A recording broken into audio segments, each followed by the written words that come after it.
Dave Talks Comics, Episode 80, HeroesCon 2015, Part 4.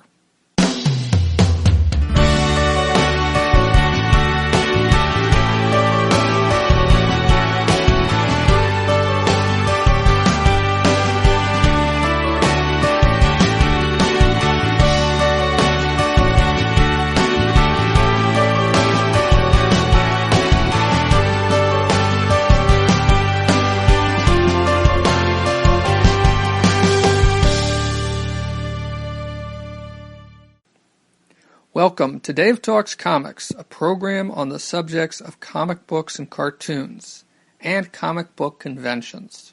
I talk about comics I have read, and cartoons I have watched, and comic book conventions that I've gone to. I talk from my notes. I don't go panel by panel or scene by scene. I try to do more than just summarize the stories. This program is not spoiler-free, but that's not really an issue this time around because I'm talking about a comic book convention.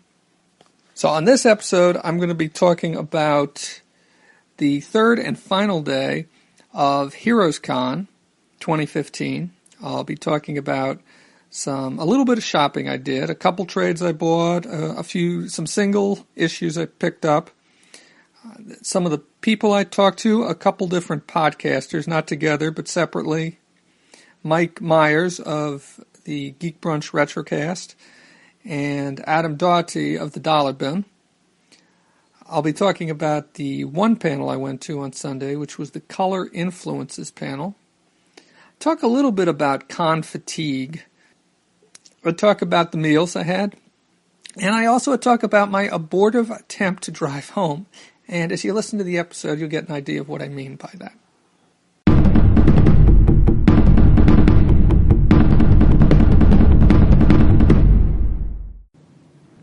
It's about 3:45 on Sunday afternoon, day 3 of HeroesCon. I've left the convention. I'm in my car across the street from the convention center. I just had a bite to eat at Panera, which was okay. It wasn't quite up to the standards that I think that some other Paneras have set, but at least it put something in my stomach, I guess.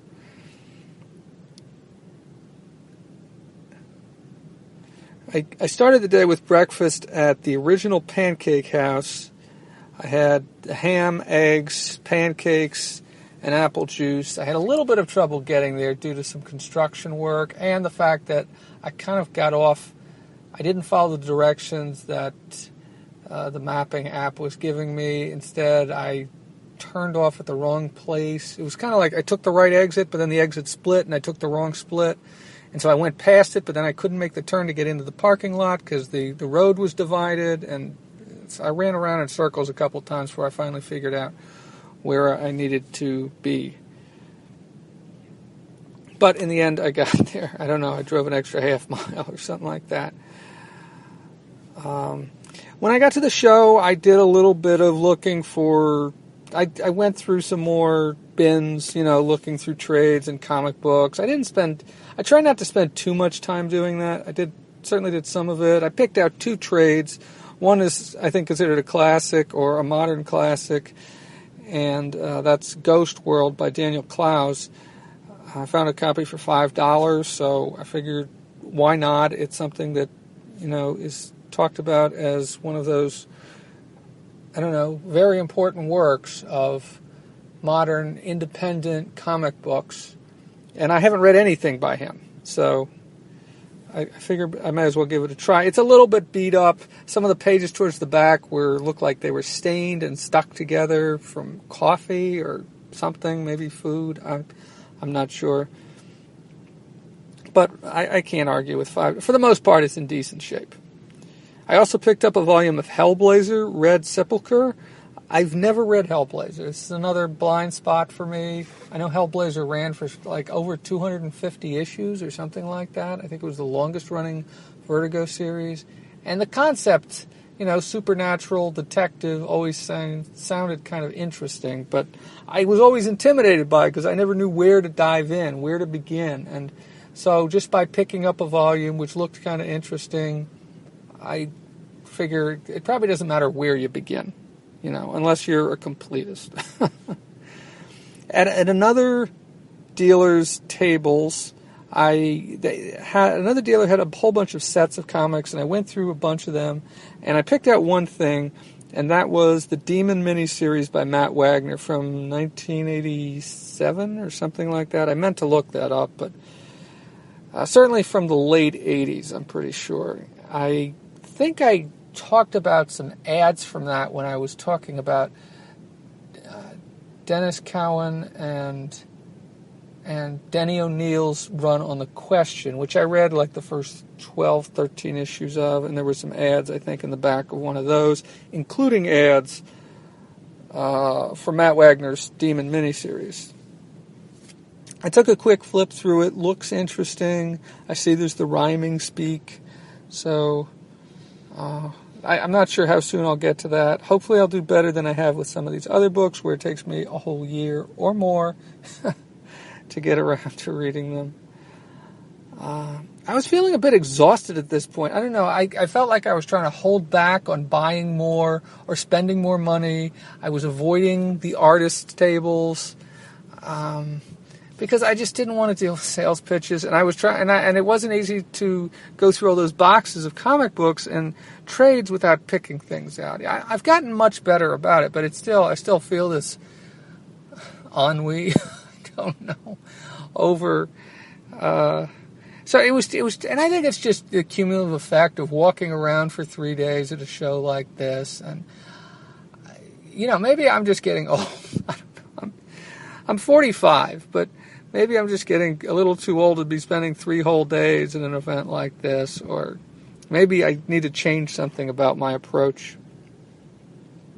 So I walked over to see if Craig Rousseau was done with the head sketch of Sif that he'd promised me yesterday afternoon. He promised to me that he would get it to me by today. But I walked over there. He wasn't done with it yet. He said he had some people in line in front of me still that he had to get to. So I was walking down the aisles, and I ran into Mike Myers from the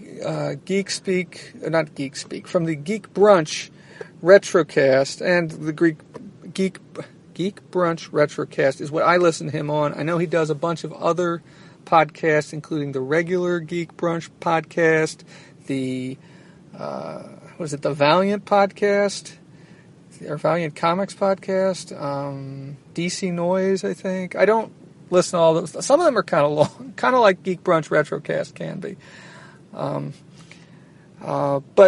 So we chatted for a couple minutes. I showed him some of the stuff that I had bought, the artwork I had bought, and then we went our own separate ways. And so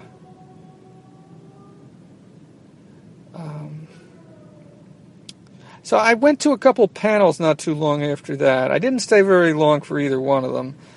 The first one, I went to, I guess you could say 3 panels. There's one that I stayed for, and one I stopped by, which was the humor panel.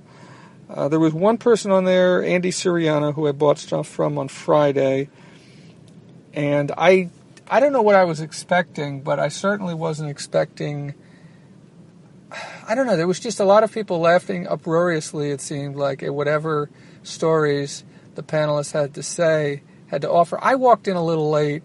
I sat at the back of the room. It made it a little hard to figure out. First off, I couldn't figure out why they were laughing so hard at everything that was being said. I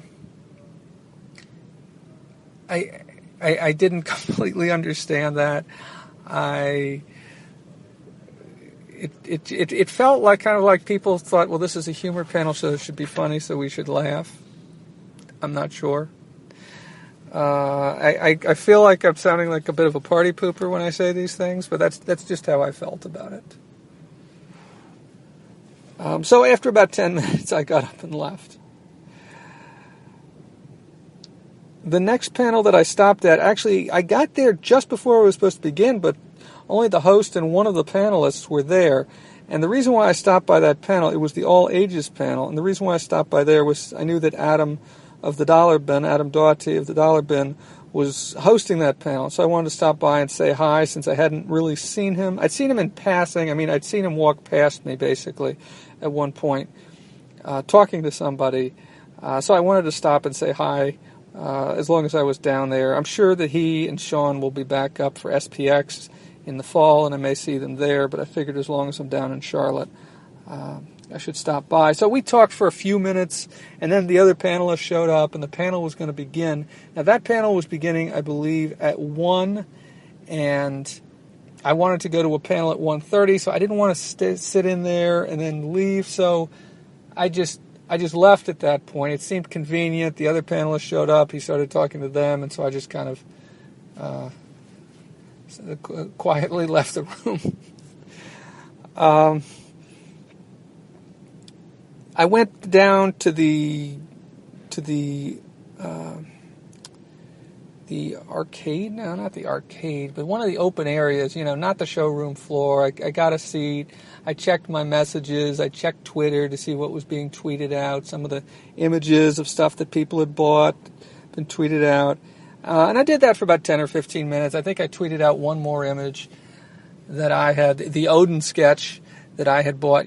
That I had picked up on Saturday, and then I headed to the color panel, which definitely very interesting and very good. It wasn't quite as structured as I might have liked it to be. Actually, I don't know. It was well enough structured. I'd say some of the people in the panel, they kind of all did their own presentations, but some of them seemed very underprepared for it. But basically, the color panel, in this case, it was specifically about how movie and TV images have influenced colorists, and specifically the colorists who were on the panels. And basically meaning they were showing us images and how... I guess I should get into my notes rather than try to describe it all. There was 4 panels. The first one was Nolan Woodard, and his presentation was probably the most... prepared, and he started off by talking about the movie Elizabeth, which I believe starred Cate Blanchett, and now that I think of it, I may have actually seen that in the theater. I'm not sure. I think I might have. I think that's at least 10, maybe even 15 years old. But he talked about how color impacted the way the story was told, how the colors that Elizabeth wore through the film told the story and reflected what she was going through as she went from wearing brightly colored clothes to then washed out gold to red to black to white to plum colored clothes. And that's just rushing through the story that he told. But he made it sound very interesting, and he made me want to watch it. And as I was sitting in the panel, I didn't remember that I'd seen it before, but now that I think about it, I think I did see that in the theater when it came out. I think I did. The next colorist is the one who I know best, and that would be Laura Martin. She talked about some films. She showed some images from films, both live action and animated. She showed some images from Spirited Away, from Serenity, from Dragnet, the original Dragnet TV show, from Cold Case, from The Abyss, and talked about how those images impacted her color choices for indoor colors, for outdoor colors, for sunsets, for twilights. One of the books she talked about working on was, I think it's Ragnarok, which is one where Thor... I believe this is the book that Walt Simonson did, which I believe came out last year, or started to come out last year.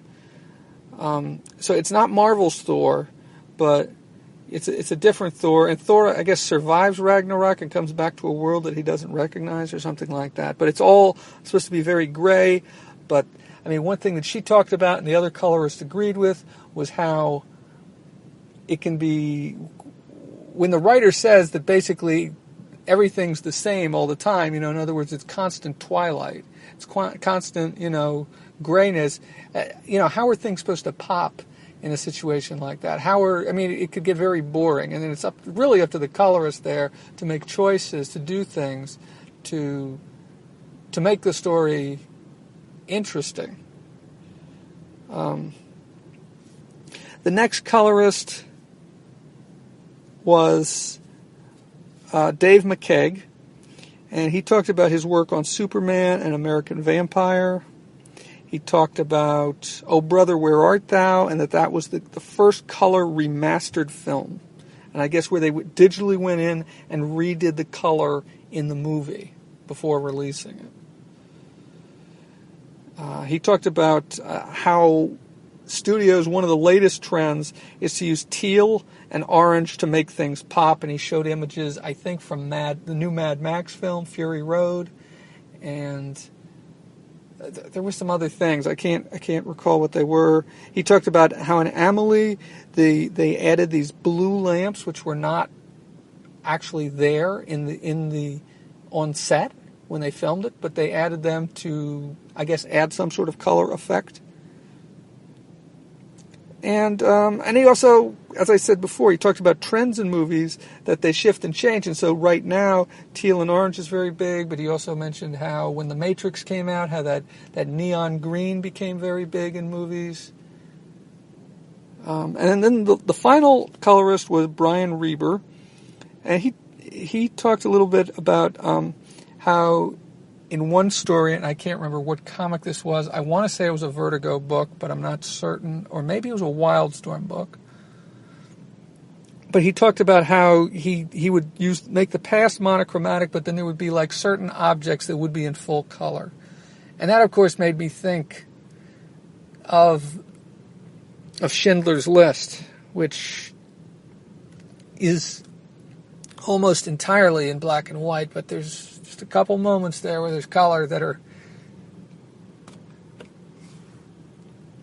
extremely moving.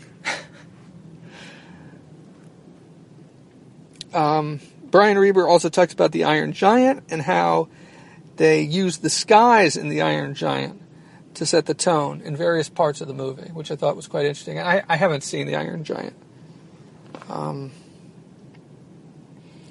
In general, beyond that, there was a little more discussion after Brian's presentation about the movie industry, about color storyboards, and how they're also working their ways into video games. They talked about how Stanley Kubrick had this thing about red, and they showed some images from Eyes Wide Shut and The Shining to back that up, but that the red doesn't always mean the same thing, that it can mean various things.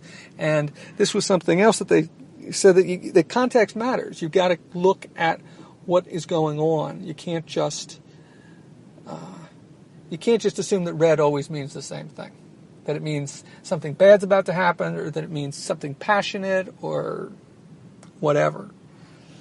I guess you really have to analyze the film and see what is accompanying the colors, And that was it for the color panel. I asked a question. I did tape this, although they were showing a lot of images, and of course I did not tape the images, so I don't have those.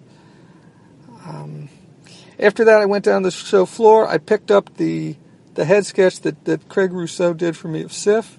He did a very nice job with it. It is not like the one he did, like the one that Robert Wilson did for me of Sif. First off, this is only a head sketch, and I'll have to analyze it a little more, I think, and maybe record a follow-up on that, because I'm in the car and I want to get going. I don't want to stick around here for too much longer. So I think I mentioned that I went to Panera for lunch afterwards. I found a Panera just up the street from the convention center. I was not impressed. I was thinking I would have a sandwich and then buy another sandwich for the road to eat this evening when I'm stopped at a gas station, but I think I'm just going to have to find some place to grab a bite to eat, and I don't want to go back to that Panera I went to in Christiansburg. That was just, no, that was not good. Although I am going to need to stop in Christiansburg, just make a pit stop there, that's not going to be my first stop. That'll be my second stop. My first stop will be in Elkin, North Carolina, yes. And hopefully I'll have better luck on I-77 heading north than I did coming south as I leave Charlotte. I've got everything loaded in the car. I think I'm ready to go. I'm probably forgetting something. I'm sweating up a storm here in the car because I've got the windows rolled up because I'm in a parking garage and they've got all sorts of machinery going. Maybe you can hear it now. And also not to freak out the people around. Well, although there hasn't been too many people who have walked by. So I think I've been recording for about 10, 15 minutes or 15, 20 minutes. I think this is going to do it for now. I've probably forgotten something that I should have said or should have talked about. I know I definitely am ready to go home. And I even thought about at one point this morning, within an hour after I got on the show floor, I thought about maybe I could just leave now. Just forget about the rest. And but then I remembered I had the head sketch to pick up, and then I went by and it wasn't ready, and so. So I had a great time. It wasn't like orgasmically great, but it was just a lot of fun. But after 3 days, I'm ready to go home, and I got a long drive home. I'm glad it's not as long as the drive home from Indiana was. And it's going to be hot today. And I've got water, and I'm probably going to end up buying more water, and I'll probably drink all the water I've got. I've only got like about 1.5 liters on me. So I think that's it from Heroes Con. I may record a little more, a follow-up, in case when I go back and listen to these recordings, I find some things that needed a little follow-up. But certainly this is it from Charlotte, and I will try to make some more recordings from the road, from my pit stops, and now I think I'm going to get out my N10, my tablet, my Nexus 10, and listen to some podcasts as I head out of town and head for home. First stop, though, is going to be a Sheetz in Elkin, North Carolina. I have just a couple things to add to what I've already said about day 3 of Heroes Con. First is that I did record and I think I may have mentioned this already, but I did record the color influences panel. The recording came out okay, but as I think I've already said, there is no visual component to go with it that I have, so I'm going to release the recording, but there are going to be times during the recording where they're going to be referencing what I was seeing on the screen and what people in the audience were seeing on the screen, but they're not going to talk about it. They're just going to point at it, and they're going to say, see this and see that, and it's going to be very unclear. Now, there are other times where they talk about things, and you really don't need to be able to see what they're talking about.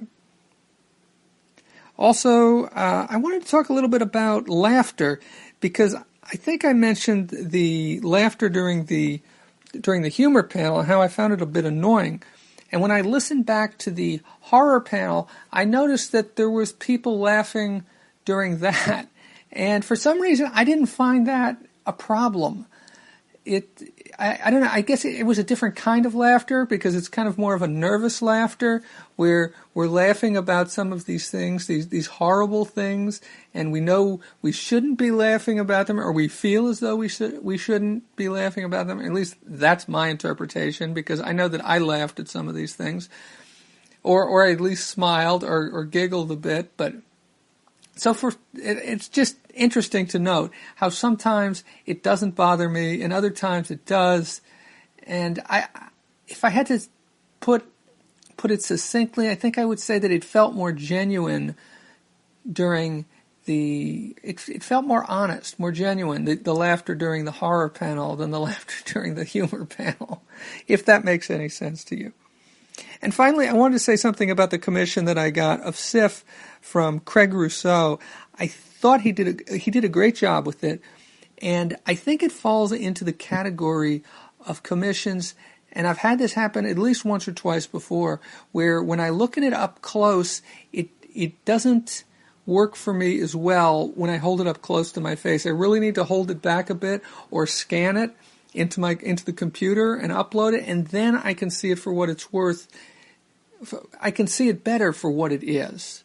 And I think that's the case here. It's almost like he's drawing larger, and it may be because he used darker lines and heavier lines than he did in the other commission that I got from him. But I really like what he did, especially with her hair and some of the negative space in her hair And it's a very nice piece. It's very different from the other SIF commission that I got over this weekend. But it's also a great piece. And I'm very happy with it.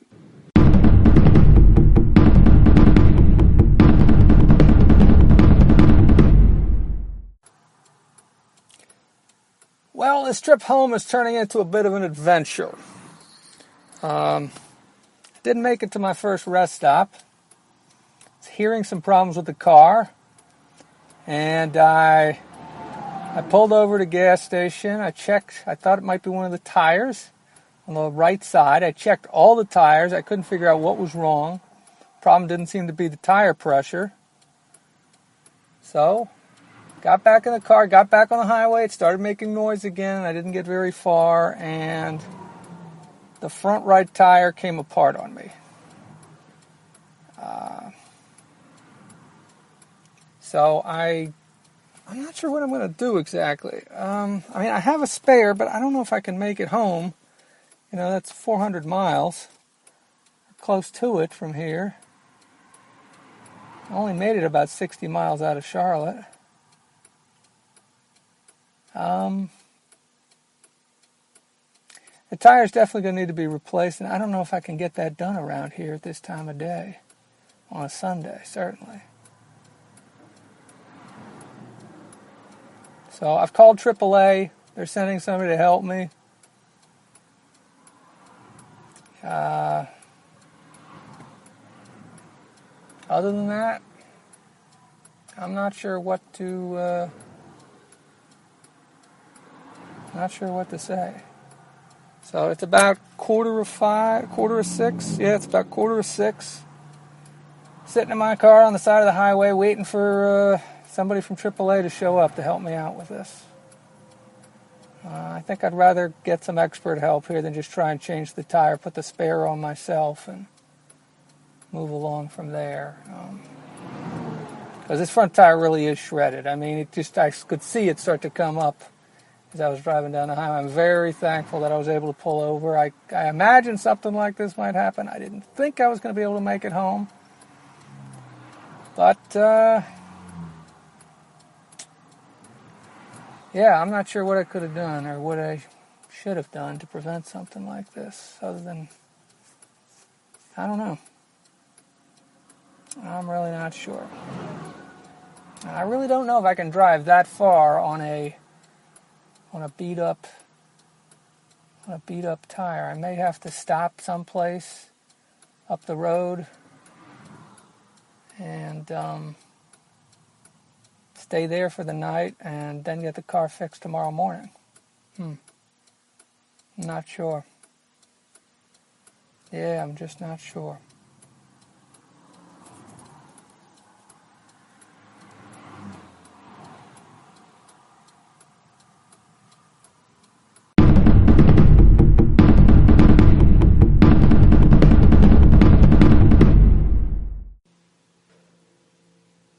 I'm now in Clemens, North Carolina, which is outside of Winston-Salem. Somebody finally came and helped me change the tire. I did have a spare. The guy I told the guy my plans, which was to go to Winston-Salem. I found a tire shop in the general area, actually on the west side of town, not actually in Winston-Salem. Although then I spotted another one just as I was getting close to Clemens, so I might go to that one instead. I haven't decided yet. But obviously I wasn't going to get the tire fixed tonight. The guy who changed the tire for me was kind of gruff. Obviously wasn't in the mood for it. It probably didn't help afterwards when I realized that I'd left my lights on. I also had to ask him for a jump because I'd had my lights on for about the hour and 20 minutes that took him to show up.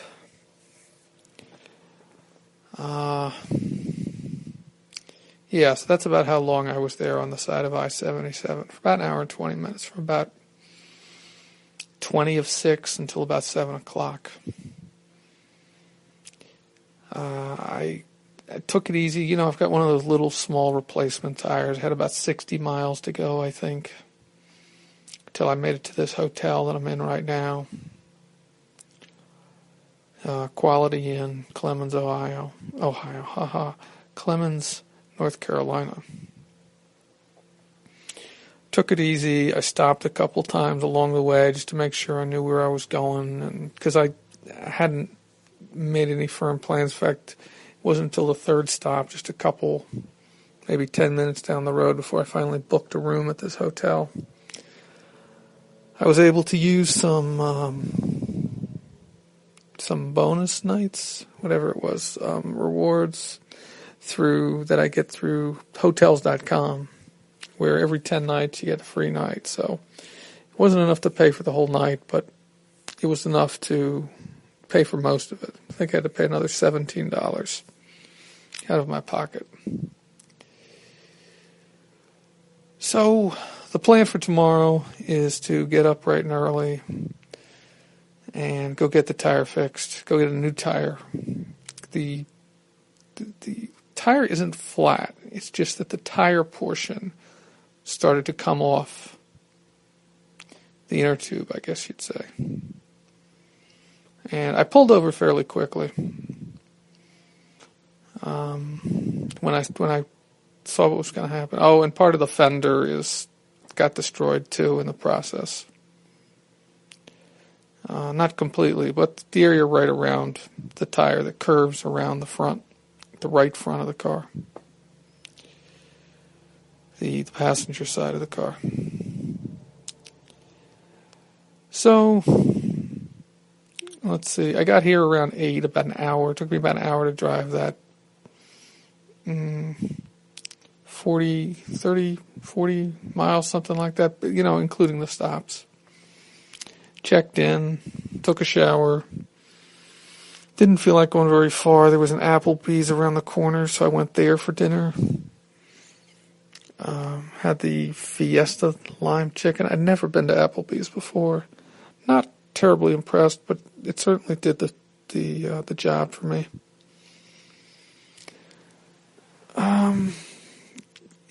I've now been here since 8 o'clock. It's now getting close to 11,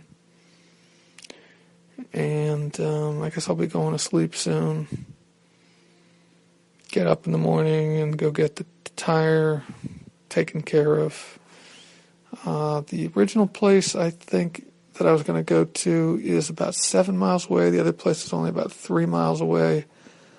I'm going to check them both out on the internet and see what kind of marks they get, if they get any marks from anybody.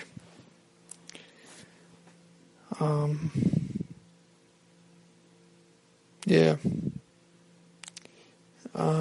So yeah, I'm not too crazy about this, but I'm also not going nuts. It's just a serious inconvenience, that's all.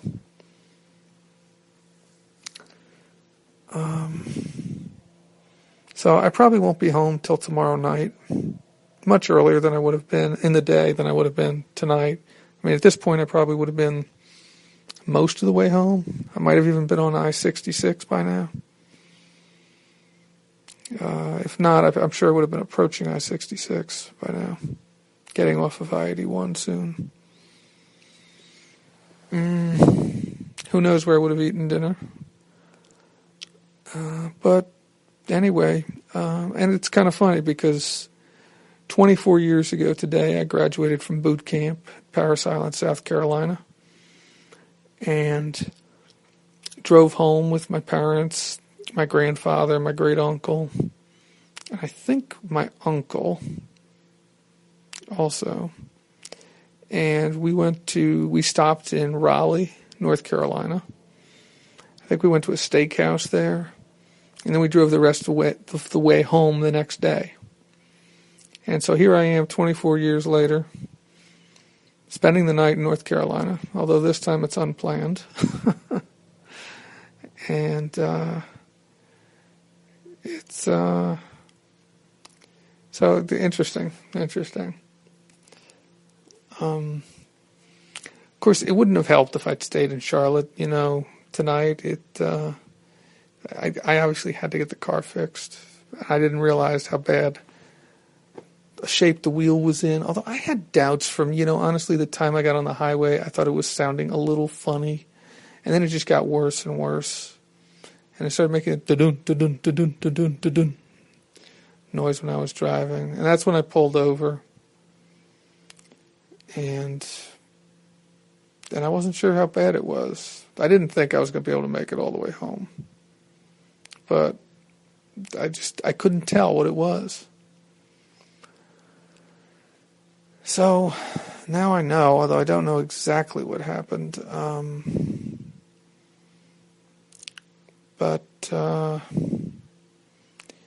Yeah, so I'm hoping I can get this taken care of by noon tomorrow and then get back on the road and head back to DC. Other than that, nothing too much to add. This hotel is not the best. I picked it for the price and for the location. I could have easily spent $30 or $40 more and gotten someplace nicer, I'm sure, or at least nominally nicer. Have yet to see what the breakfast will be like tomorrow morning, but I am going to try the breakfast here. Although there is a Dunkin' Donuts, now that I think about it, just around the corner. That's one nice thing about this place. It is located around a lot of businesses. I stopped at a convenience store on the way back from Applebee's, picked up some water, because I'm still not sure about the tap water around here.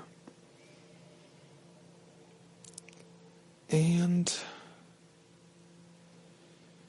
yeah, so that's the plan. And this recording is obviously going on longer than usual, than the recordings usually go for after when I'm on my road trip. And I'll probably have more recordings. Hopefully, I will have more recordings from the road where I will actually be in the car at rest stops instead of in the hotel room in bed recording. Oh, and the other thing I wanted to say was I saw the picture that Mike Myers posted of us from Heroes Con earlier today. It's just a really good picture. And I really had fun today, and I really had fun at this convention. And I was kind of thinking everything went too smoothly as I was driving after I'd gotten the assistance and gotten the spare put on the car. I couldn't help but think, everything was just going too smoothly, I'd driven down there with a headache, and then I'd gotten feeling better, and I didn't get sick while I was down there, because I've had that happen twice. It happened last year, and it happened one other year, where I had way too much barbecue food, and my body was feeling all weird the next day. My arm was sore, and this was before the podcast. It was either 2011 or 2012. I can't remember which. But so it just felt like everything was going just way too smoothly. And I was almost saving it up I was almost ready for this, So maybe next year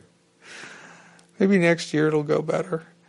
Maybe next year I won't have any problems. I won't get sick and I won't have car trouble. And who knows? It's an inconvenience, but I'm not, it's also a bit of an adventure. So,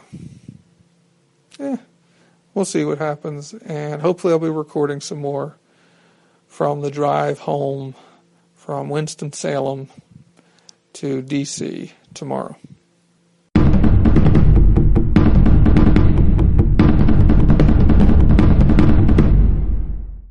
That's it for episode 80 of Dave Talks Comics. Dave Talks Comics can be found on the web at davetalkscomics.com and facebook.com/DaveTalksComics. On Twitter, @DaveTalksComics. Email can be sent to davetalkscomics@gmail.com.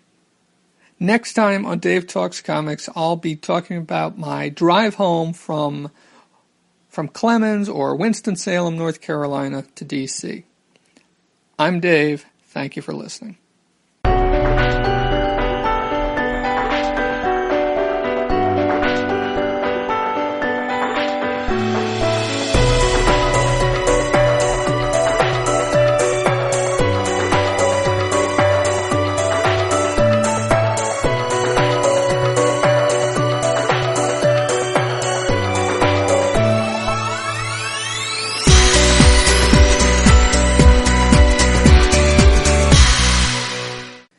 Dave Talks Comics, episode... Oh shit. Which episode is this?